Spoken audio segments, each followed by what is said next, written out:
وَلِلَّهِ مَا فِي السَّمَاوَاتِ وَمَا فِي الْأَرْضِ وَلَقَدْ وَصَّيْنَا الَّذِينَ أُوتُوا الْكِتَابَ مِنْ قَبْلِكُمْ وَإِيَّاكُمْ أَنِ اتَّقُوا اللَّهَ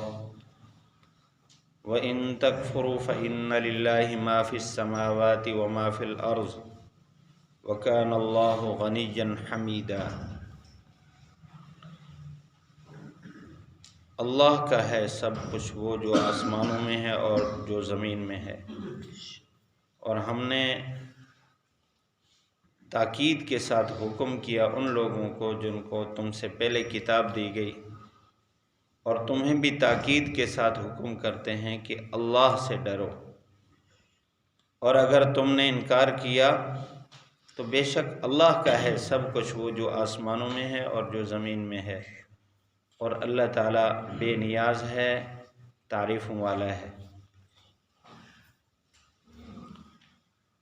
پچھلی آیات میں معاشرتی احکام، خصوصاً عورتوں کے احکام کا تذکرہ تھا۔ قرآن مجید کا یہ طریقہ کار ہے کہ جہاں احکام بیان ہوتے ہیں تو اس کے ساتھ پہلے یا بعد میں اللہ تعالیٰ کی طرف سے تقوی کا حکم ہوتا ہے، اور اللہ تعالیٰ اپنی صفات بھی بیان فرماتے ہیں۔ یہ تقوی کا حکم اور صفات کا بیان یہ ایک خاص مقصد کی طرف اشارہ کرتا ہے کہ اللہ تعالیٰ نے جتنے احکام بندوں کے لیے اتارے ہیں اس میں بندوں کا ہی فائدہ ہے،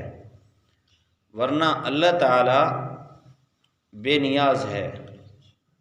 اللہ تعالیٰ کو تمہارے احکام پر عمل کرنے کی ضرورت کوئی نہیں ہے۔ تم اگر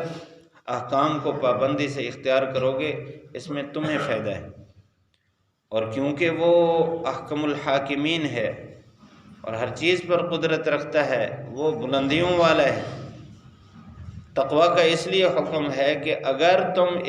ان احکام کو توڑو گے تو اللہ تعالیٰ کی قدرت سے نکل بھی نہیں سکتے۔ اس لیے اللہ تعالیٰ اپنی قدرت کو بیان کرنے کے لیے تقوی کے حکم کے ساتھ ساتھ اپنی صفات کو بھی بیان فرماتے ہیں کہ اللہ تعالیٰ صفات والا ہے، تو اس کے لیے تمہیں پکڑنا کوئی مشکل نہیں ہے۔ اگر یہ بات ایمان والے کے دل میں آ جائے تو ایمان والا اللہ کے ساتھ، بندوں کے ساتھ معاملہ ایسا صاف رکھے گا، جو انسانی صفات اللہ تعالیٰ نے حضور اکرم صلی اللہ علیہ وسلم کے ذریعے امت کو دی ہیں، وہ کامل انسانی صفات ہر امتی میں آ جائیں۔ اگر ہر امتی میں یہ تصور مضبوط ہو جائے کہ اللہ تعالیٰ پکڑنے والی ذات ہے اور وہ ایسی صفات والا ہے، احکام پر عمل کرنے سے اللہ سے تعلق جڑتا ہے، مضبوط ہوتا ہے، اور انکار کرنے سے اللہ تعالیٰ کی پکڑ ہوتی ہے۔ یہاں بھی اسی انداز میں بیان فرمایا ہے وَلِلَّهِ مَا فِي السَّمَاوَاتِ وَمَا فِي الْأَرْضِ، اللہ کا ہے جو کچھ آسمانوں میں ہے اور جو زمین میں ہے۔ انسانی فطرت ہے کہ جب آدمی کسی دوسرے کی ملکیت میں کوئی تصرف کر رہا، کوئی نفع اٹھا رہا ہو، تو جس کی ملکیت کی جس آدمی کی طرف نسبت ہو تو اس کا احسان اس کے دل دماغ پر ہوتا ہے کہ میں اس کے مکان میں بیٹھا ہوں، یا اس کے ٹیوب ویل سے نفع اٹھا رہا ہوں، یا اس کی کھیتی سے نفع اٹھا رہا ہوں، یا اس کی دکان سے میں نفع اٹھا رہا ہوں، کسی طرح کا بھی کوئی نفع اٹھا رہا ہوں کسی کی ملکیت سے، تو احسان مند ہوتا ہے۔ تو اللہ تعالیٰ نے یہاں انسانی اس فطرت کو گویا چھیڑا ہے، اللہ تعالیٰ نے متوجہ کیا ہے، یاد رکھو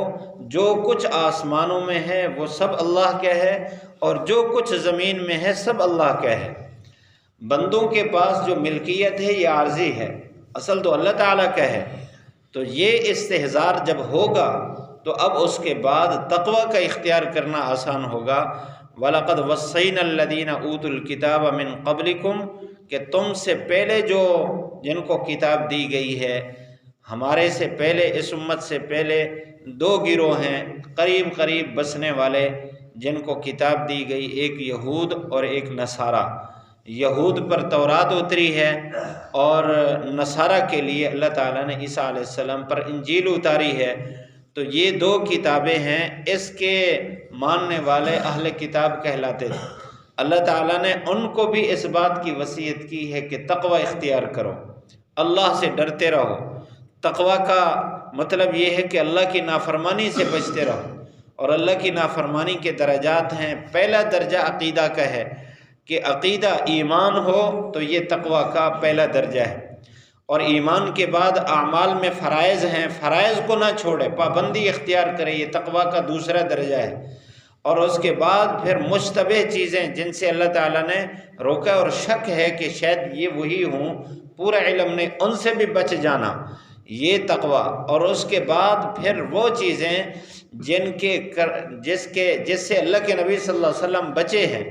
اور اسی طرح صفات والے لوگ ان سے بچتے رہے، اگرچہ ان کی اجازت موجود ہے لیکن ان کو استعمال کرنے سے بہتر نہ استعمال کرنا ہے۔ تو اس درجے تک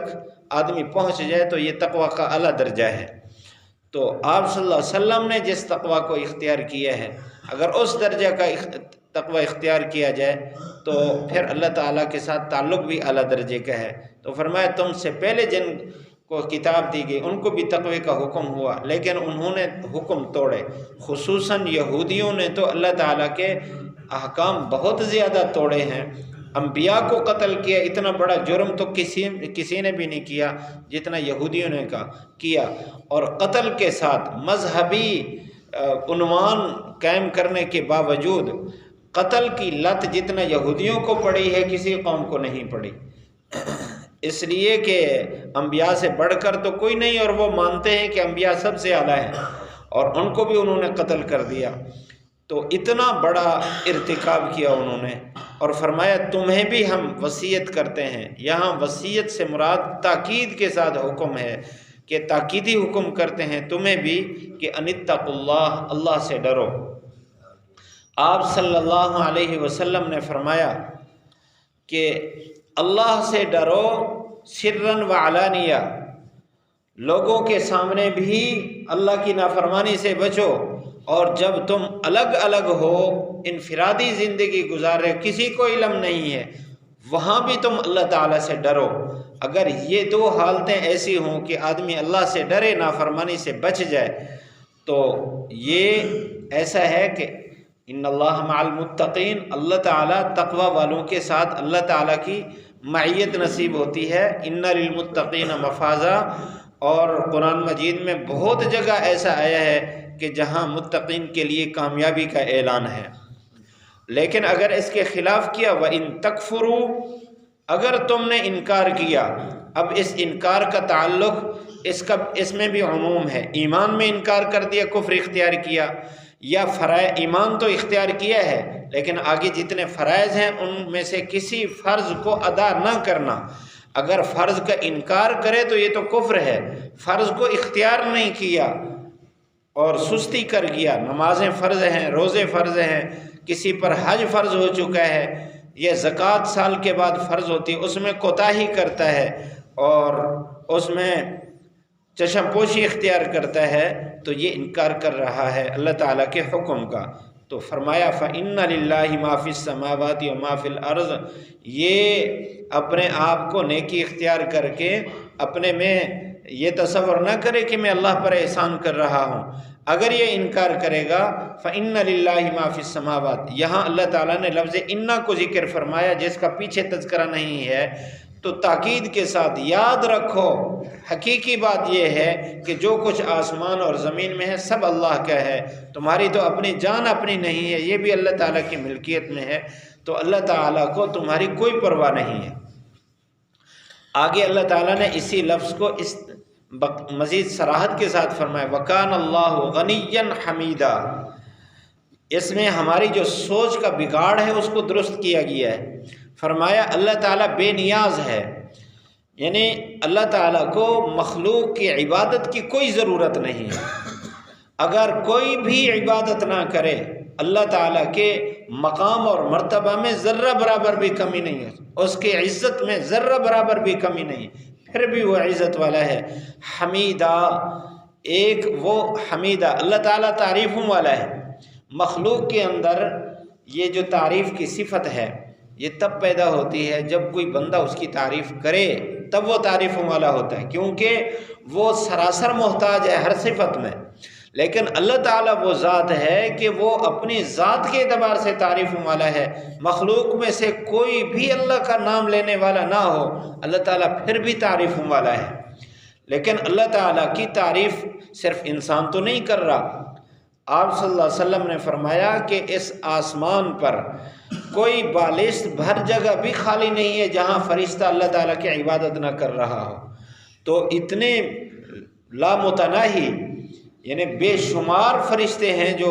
آسمانوں پر اللہ تعالیٰ کی عبادت میں لگے ہوئے۔ اس کے علاوہ انسان کے علاوہ جتنی مخلوق ہے وہ سب اللہ تعالیٰ کی تسبیح میں مصروف ہے۔ یہ چرند پرند یہ تو جاندار ہیں، یہ تو لگے ہوئے ہیں، اس کے علاوہ جو درخت ہیں اور جو پتھر ہیں جو بے جان ہیں وہ بھی اللہ کی تعریف میں ہر وقت لگے ہوئے ہیں۔ یسبح للہ ما فی السماوات و ما فی الارض، آسمان زمین کی ساری مخلوق اللہ کی تسبیح میں ہے۔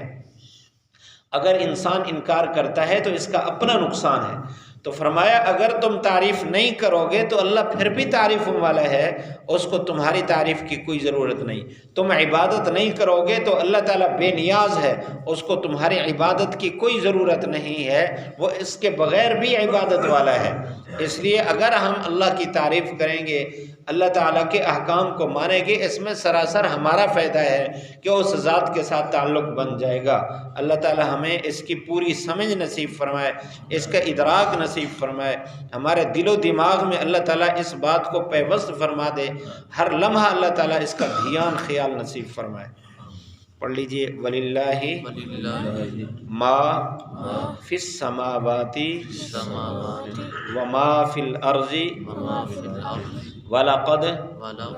وَصَّيْنَا الَّذِينَ أُوتُوا الْكِتَابَ مِنْ قَبْلِكُمْ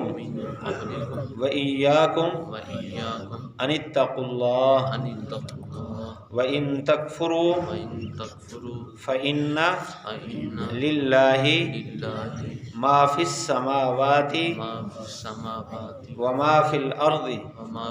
وَكَانَ اللَّهُ غَنِيًّا حَمِيدًا۔ وَلِلَّهِ اور اللہ ہی کا ہے، ما جو کچھ فی السماوات ساتوں آسمانوں میں ہے، وما اور جو کچھ فی الارض زمین میں ہے، وَلَقَدْ اور تحقیق البتہ تحقیق وصینا ہم نے تاکید کے ساتھ حکم کیا، الذین ان لوگوں کو اوتوا الکتاب جن کو کتاب دی گئی، من قبلکم تم سے پہلے، وَإِيَّاكُمْ اور تمہیں بھی تاکیدی حکم کیا، ان اتقوا اللہ کہ اللہ سے ڈرو، وَإِن تَكْفُرُوا اور اگر تم نے انکار کیا، فَإِنَّ لِلَّهِ بے شک اللہ ہی کا ہے، ما جو کچھ فی السماوات آسمانوں میں ہے، وما فی الارض جو کچھ زمین میں ہے، وکان اللہ اور اللہ تعالی غنیًا بے نیاز ہے، حمیدہ تعریف والا ہے۔